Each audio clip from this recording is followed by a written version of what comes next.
Hi everyone, this is Yoko. 皆さんこんにちは、Yoko です。Welcome back to another culture talk.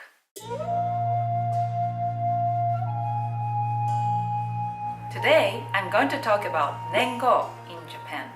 Japan uses two systems of reference for years. One is the Gregorian calendar year, and the other is Nengō, or Gengō. Japanese imperial eras that since the Meiji era have coincided with the emperor's tenures. Under the Nengō system, the year 2000, for instance, was Heisei 12 nen, the 12th year of the Heisei era, which was Emperor Akihito's tenure. The four most recent Nengō are Meiji from 1868 to 1912, Taisho from 1912 to 1926, Showa from 1926 to 1989, and Heisei from 1989 to 2019.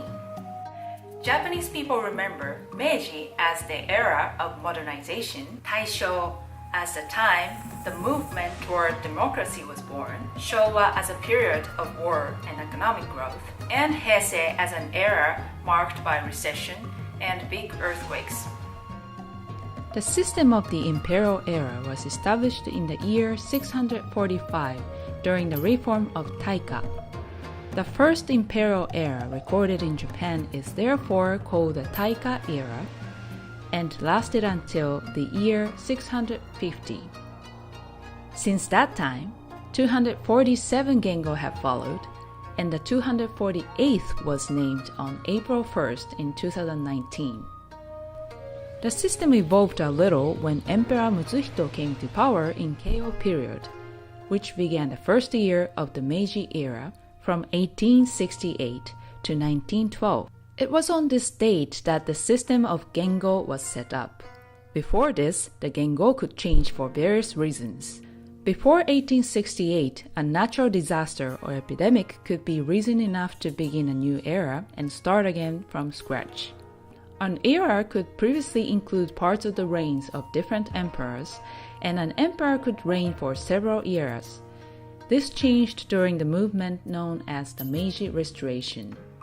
To establish the new era, just a single day of reflection to decide the name was necessary, but there was a month-long transition period before officially entering the new era, giving administrations and the population time to adopt administrative documents, computer programs, and all official documents.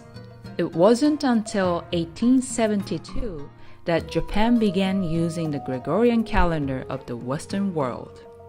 And this trend became stronger after the Second World War. But despite this, it's still very common today to use Gengō for administrative documents such as driving licenses, for example.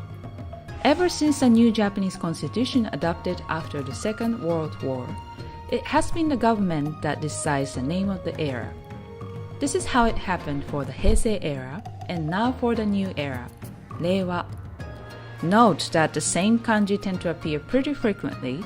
Since 645, only 72 kanji have been used for 248 era names, and 21 characters were used more than 10 times.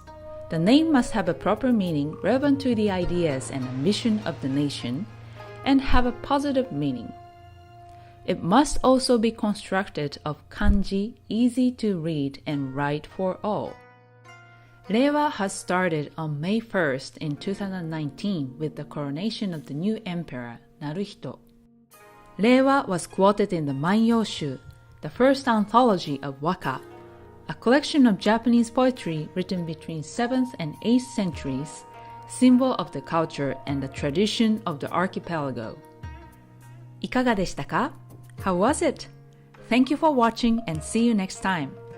それではまた次回お会いいたしましょう。さよなら。